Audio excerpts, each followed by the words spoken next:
Hi, Melanie. How are you? I'm good, Melissa. How are you? Good, thank you. Nice to see you on another Monday morning in May.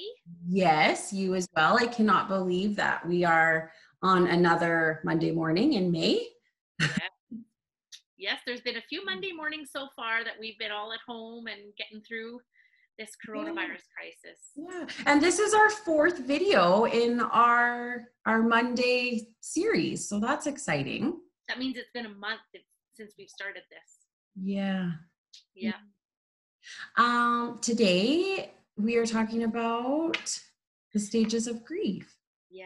We're going to talk about the stages of grief because in talking with folks in my counseling practice, I've really noticed that people are all reacting to this coronavirus crisis, the self-isolation, the restrictions that are being put on us. People are all reacting in very different ways. Mm-hmm. And I remember at first I was quite curious about that. And it took me a while, but I started to realize that we are all experiencing different stages of loss. And we have lost much in this Mm-hmm. coronavirus crisis.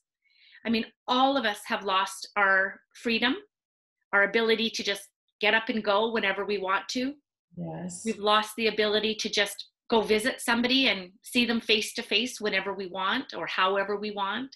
Mm-hmm. We've lost touch with some people, or we've lost the way we keep in touch. So now sometimes we're restricted to technology, phone, internet, Mm-hmm. texting.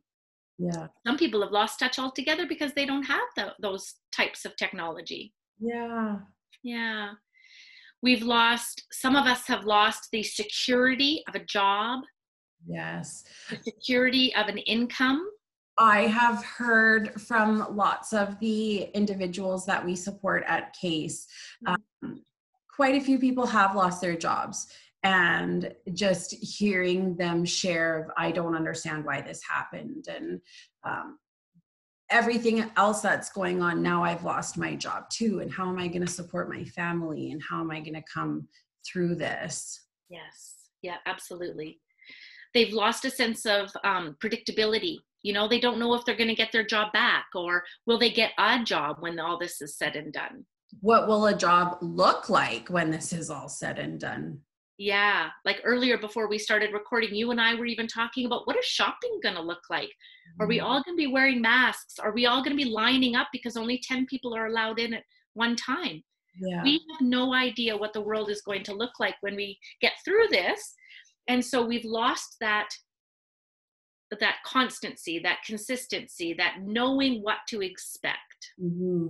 And how it's interesting to me that you or we can use a word like grief or mourning loss of things, because Yeah. I think so often I think of grieving or grief when somebody has passed away, Yes.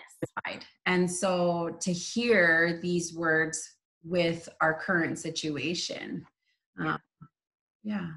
That's a really good point, Melissa. A lot of people, yeah, they use the word grief and loss when they're talking about somebody who's passed away, but grief and loss actually is something we experience when anything changes. Mm-hmm. So, even as our bodies grow older and we lose the ability to run like we used to, or move like we used to, or now we climb a bunch of stairs and we're breathing heavy at the top. That can be something that we grieve over. Yeah. We can grieve over the loss of one roommate because that didn't work out, and now we're moving into another place with another roommate. Mm-hmm. Or even if your support worker changes and now you're with somebody new in the daytime, there would be a loss that you'd be grieving there. Absolutely. Anytime we lose a relationship or something that was valuable or dear to us, Mm-hmm. even if it's not a loss, a permanent loss, it could be even just a temporary loss. Yeah. Those all create grief responses in our minds and in our bodies. Yeah. So the good news is that the grief and loss that we're experiencing, for as challenging and as difficult as it is, it's very normal and reasonable right now. It Yes. is expected that all of us would be feeling that grief and loss. Mm-hmm. And That's a little bit comforting too. yes, I hope so. Because we're all going through it. We're all in the same boat. And to know that it's just a natural response to change, Yeah. Hopefully that gives us comfort and ability to keep moving forward. Yeah. And something to relate to with other people. Yeah, yeah, that's right. Yeah. So a long time ago, a woman named Elizabeth Kubler-Ross identified 5 stages of grief. Okay. These are not stages that we go through like one, then the next, then the next, then the next, and then we're done. Mm-hmm. These are stages that we might start at, we might skip, we might go back. In Yeah. our journey to cope with change and cope with loss, these stages can be mixed up for us.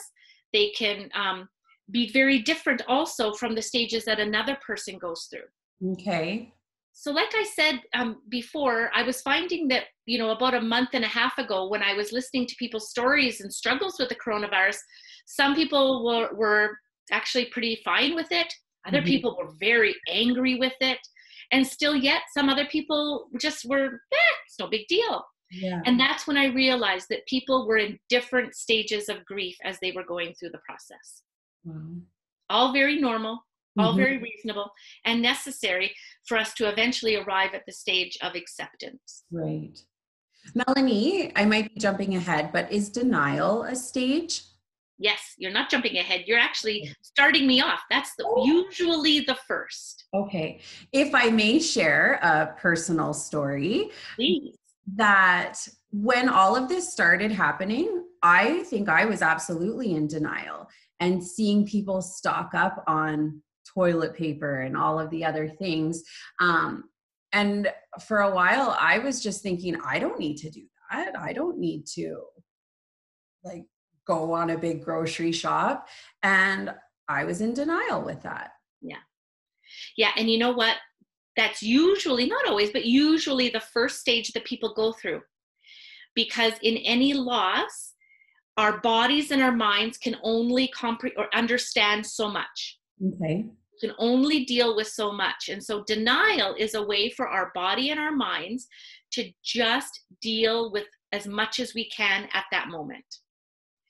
I was the same as you. I was like, okay, I don't know why everyone's like going and buying up all the toilet paper and all the flour. I don't think it's that big of a deal. I think maybe it's just the germaphobes that are worrying about things right now, and I'm not one. So yeah, I was very much in denial that this was not going to affect us. Yeah.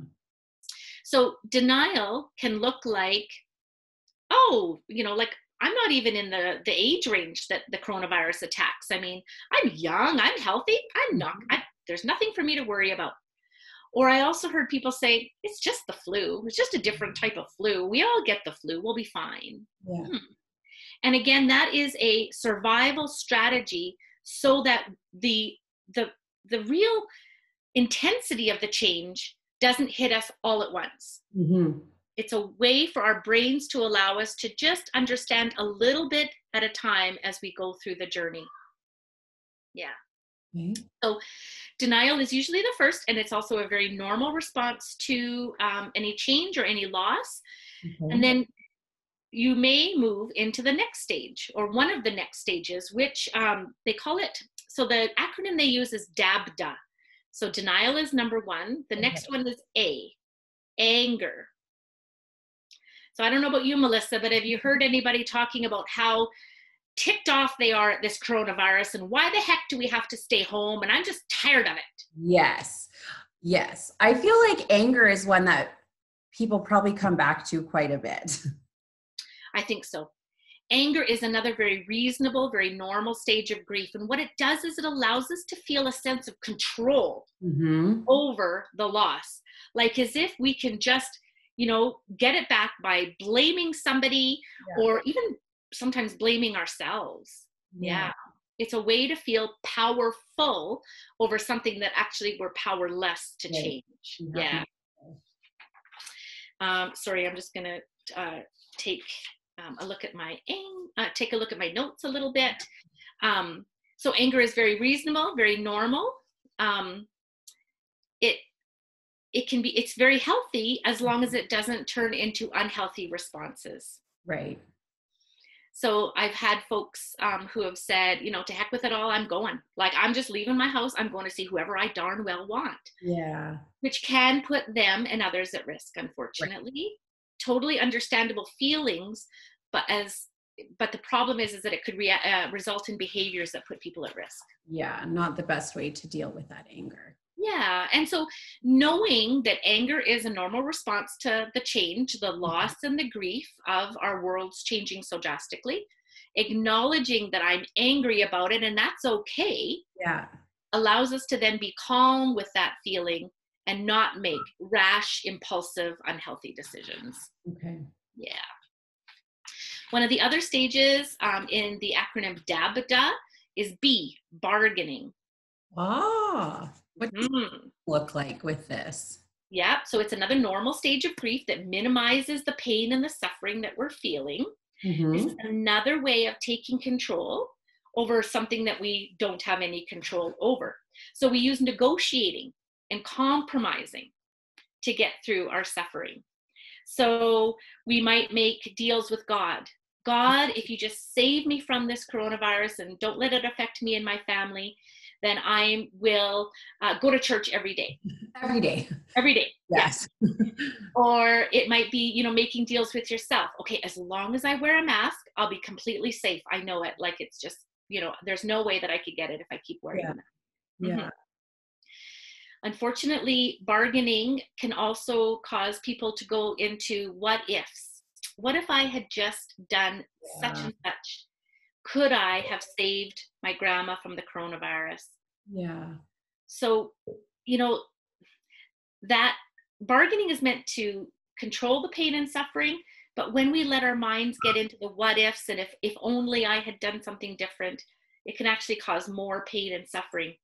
Yeah. So is bargaining a useful stage or a productive stage in this? They're all productive stages because all of them allow us to really struggle with the grief and the loss, to test out different things, to test out where we have the power and where we don't have the power. And when we've exhausted all of that, then we can come to the truth for ourselves. Okay. The truth being, it happened. I didn't want it to happen. I wish it wouldn't have happened. But now that it has happened, what strengths and resources do I have to be okay with it or to accept it and to keep living on as regardless of it? Okay. That's actually the acceptance stage. Okay. Is that our head, but that's okay. Okay. The acceptance stage is where people, again, they don't have to like it. They don't have to be glad that it ever happened. I mean, maybe I'm not sure we'll ever be glad that the coronavirus came to our doorstep and into our world, but we may be able to one day look back and say, it wasn't a great time, but I learned something about myself. Yeah. I started to live in a different way, and I've been able to create a different life because of that pandemic. And it's been a good life. It's been an okay life just the same. Yeah. Yeah. But often before we get there, again, you don't have to go through all the stages. Sometimes people jump the stages, they get right to acceptance, because of their own internal resources. Yeah. But it's very common for people to also go through some level of depression when they're dealing with a loss. And I've heard lots of people say that in this last 2 months about, I just feel so lonely. I feel so sad. Yeah. There's nothing that I just feel like there's nothing I can do. Yeah. I mean, I can't even leave my house. What could I possibly do to make myself feel better or to make other people around me healthier or do better? Mm-hmm. This is really where the loss starts to soak in. It's really where people start to realize this is what's happened. This is the intensity and the severity of what's happened. Mm-hmm. And they get real with the situation as well as with their feelings. Yes. A very important stage of healing is the depression part. Yeah. The sadness. And it's also the more typical, it's the more accepted form of grievance.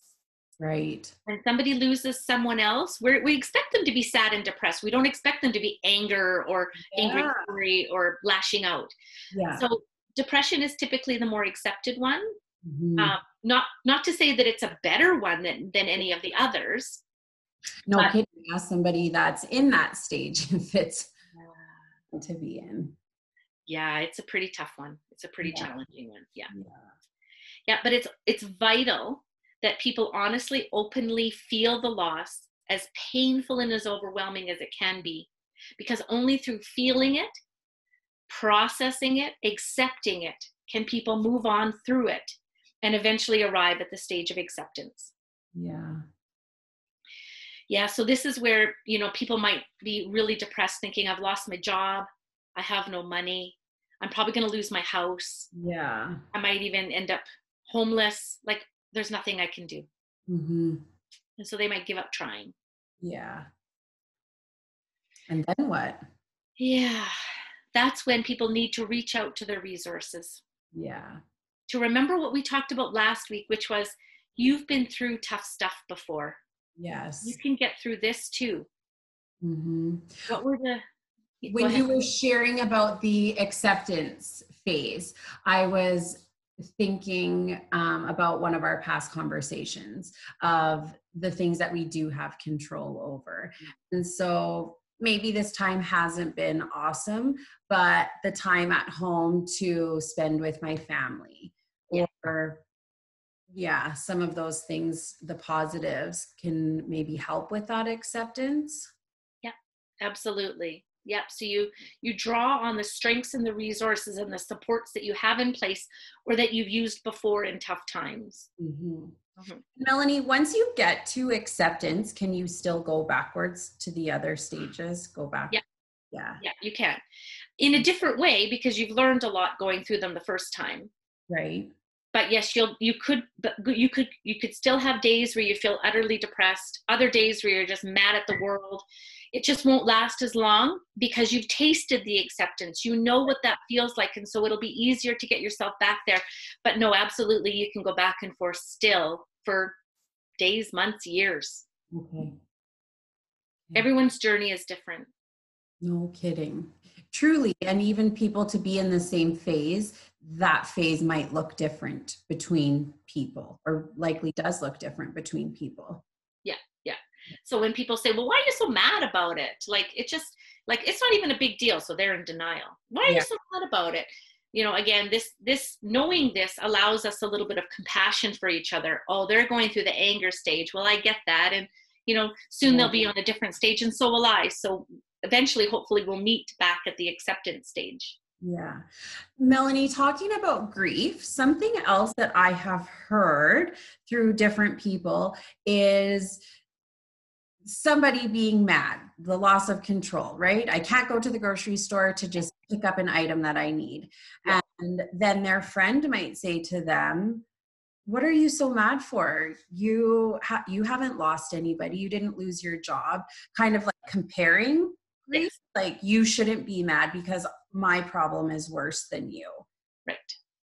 Yeah. And I think because everybody's grief is different, there's not really room to compare. You know what? We all have different perceptions of loss. We Mhm. all feel, we all perceive different things as being more or less important. So Right. some person might say, you lost your job, but I lost my dad. Yeah. Okay, both are important. And to the person who lost their job, that's the number one thing. Like that's Mm. number one valuable thing for them. And the person who lost their dad, that's the number one valuable thing for them. Mhm. And so rather than comparing the things that we've lost, what's important to do, Melissa, to provide compassion and empathy is to compare the feelings of loss. Yeah. Whether I've lost my job or I've lost my dad in this coronavirus crisis, the feelings of sadness, the feelings of hopelessness, the feelings of regret, Mhm. those are the ones that are the same. Those are what we share in common. Yeah. And if I've lost if I've lost something, I don't know that I don't even want to, if I've lost something that maybe somebody else doesn't think is all that important, um, I still experience it as Mhm.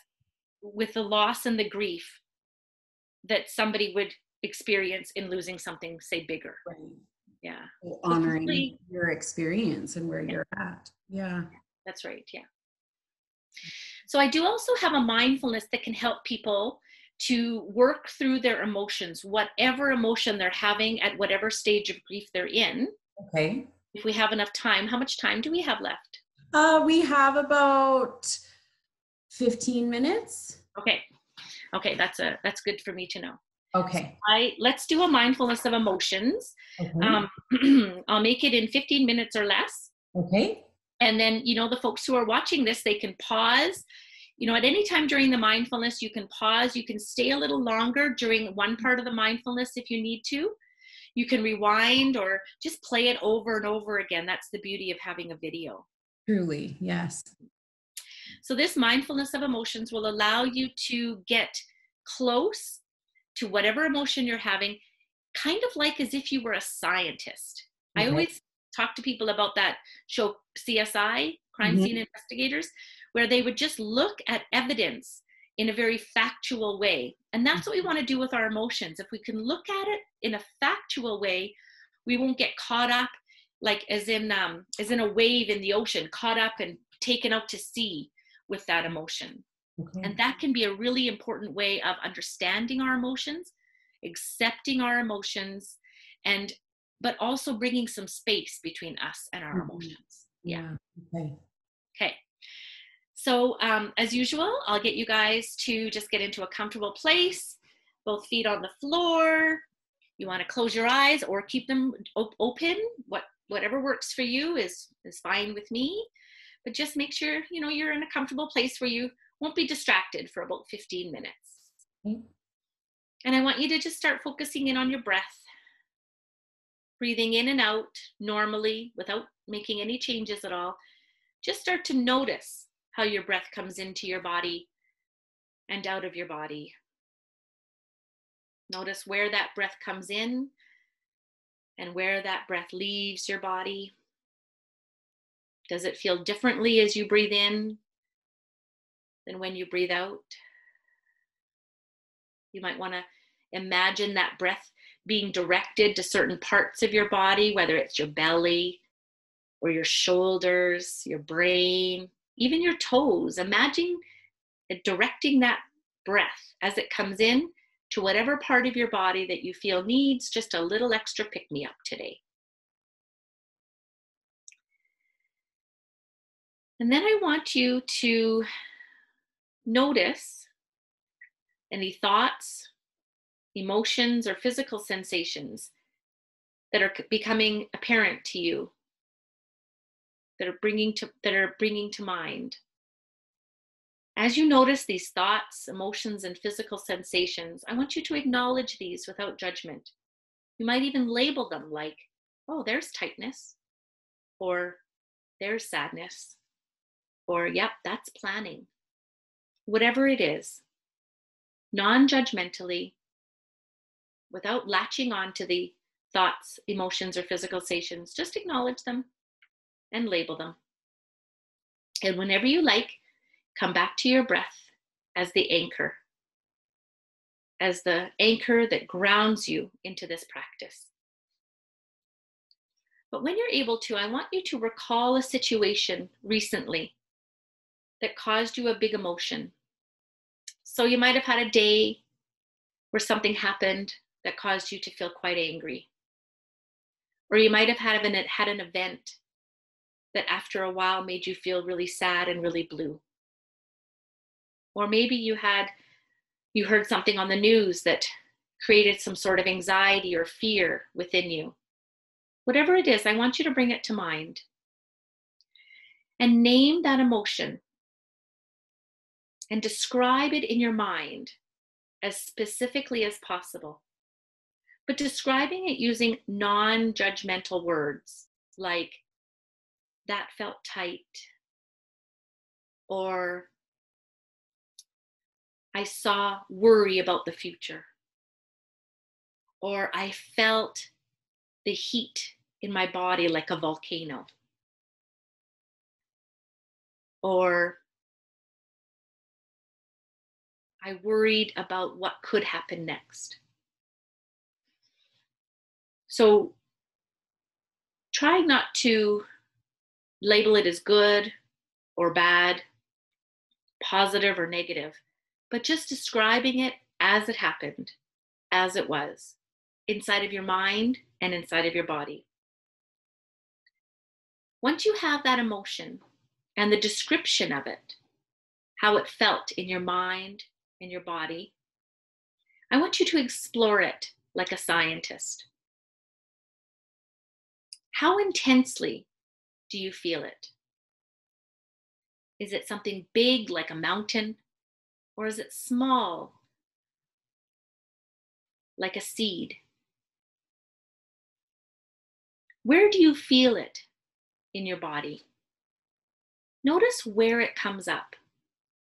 And one of the ways that you might notice where it comes up is you might feel a little twinge in that part of your body, a little ache, or a little emptiness, a little feeling of coolness or heat. Something in your body might signal its presence. And as you explore that emotion, as you name it and think about how it looks and feels, how does it affect your breathing? Notice if your breathing changes in any way.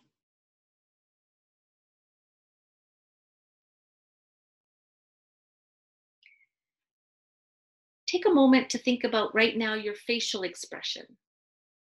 As you're feeling the emotion, does it affect your facial expression? Do your eyes tighten? Has your jaw tightened? Has your nose twitched? Has your eyebrows darkened or deepened? Think about consciously relaxing those parts of your face, consciously opening up your third eye between your eyebrows, consciously softening your eyelids, your mouth, your jaw, letting your jaw hang open just a little bit and the tongue float to the bottom of your mouth. And see if that changes the emotion at all, if it's made a difference. Also, think about what kind of thoughts come with this feeling. Is your mind bringing to attention any thoughts or beliefs? Whether is it self-criticism? Is it self-praise? Is it memories of something or someone? And how intense are those thoughts and images? What image comes to mind as you explore this emotion? I often ask people, what does this image or what does this emotion look like? Is it circular? Does it have smooth edges? Does it have a color? How big or little is it? Just exploring that emotion for however it is. And then as you explore that emotion deeper, do any other emotions become apparent? Sometimes we have a primary emotion, but there's also secondary emotions underneath, more vulnerable emotions sometimes, ones that aren't as brave to come out and show themselves. Explore what's underneath. And I want to encourage you to accept that emotion, whatever it is, wherever it is in your body, acknowledging that it's here, it's a part of you, it's normal, and it's okay. Imagine allowing space in your body for that emotion to just be. Letting the emotion exist without resistance, without struggle, without any encouragement. You are not the emotion, and you need not create any attachment to that emotion. Let the emotion stay or move through your mind and body as it will, accepting the emotions, accepting that they come and they go like the rains of spring and the flurries of winter.